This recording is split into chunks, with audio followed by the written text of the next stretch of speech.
আসসালামু আলাইকুম, সবাই কেমন আছেন? আশা করি ভালো আছেন। আজকে আপনাদের সঙ্গে শেয়ার করব পেশোয়ারি রান্নার রেসিপি। পেশোয়ারি রান্নার জন্য এখানে প্রথমে পরিমাণ মতো ঘি গরম করে নিব।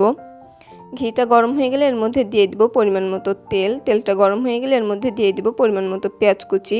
এখানে পেঁয়াজের পরিমাণটা একটু বেশি লাগবে। পেঁয়াজটা হালকা ব্রাউন কালার করে ভেজে নিব। পেঁয়াজটা যখন হালকা ব্রাউন কালার হয়ে যাবে তখন এর মধ্যে দিয়ে দিব 2 টেবিল চামচ আদা রসুনের পেস্ট। আদা রসুনটা একসঙ্গে পেস্ট করা আছে।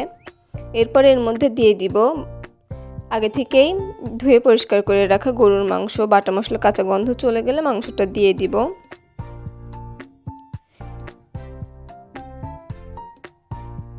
ফিরে এলাম বেশ কিছুক্ষণ পরে। এ পর্যায়ে দিয়ে দিব 4টা আস্ত আলু।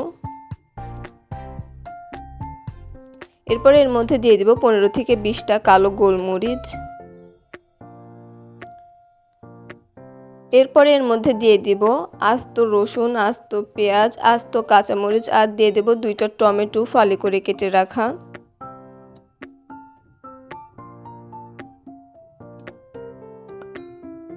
দিয়ে অল্প কিছুক্ষণ রান্না করে নিব। ফিরে এলাম কিছুক্ষণ পরে। এ পর্যায়ে দিয়ে দিব ফুটন্ত গরম পানি পরিমাণ মতো। দিয়ে দিব পরিমাণ মতো লবণ। দিয়ে কিছুক্ষণ নাড়াচাড়া করে নিব। এ পর্যায়ে একটা আটার খামির তৈরি করে নিব। এরপরে কড়াইটা নামিয়ে আটার খামিরটা দিয়ে কড়াইয়ের চতুর সাইড বন্ধ করে দিব, যাতে করে কোনো হাওয়া ঢুকতে না পারে। কড়াইয়ের চতুর সাইডে আটার খামির দিয়ে বন্ধ করে দিয়েছি। এরপরে গ্যাসের চুলায় একটা তাওয়া বসিয়ে দিব। এরপরে তাওয়াটার উপরে কড়াইটা বসিয়ে দিব। 1 থেকে 1.5 ঘন্টা দমে রান্না হবে। এ পর্যায়ে চুলার আঁচটা থাকবে মিডিয়ামে। ফিরে এলাম 1.5 ঘন্টা পরে। এ পর্যায়ে আটার খামিরটা খুলে নিব।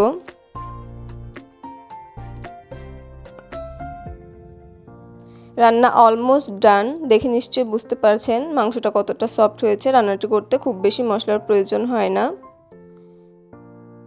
অল্প কিছু উপকরণে রান্নাটি করা যায়। রেসিপিটি ভালো লাগলে লাইক, কমেন্ট, শেয়ার করবেন। চ্যানেলটি সাবস্ক্রাইব করে পাশে থাকার অনুরোধ রইল।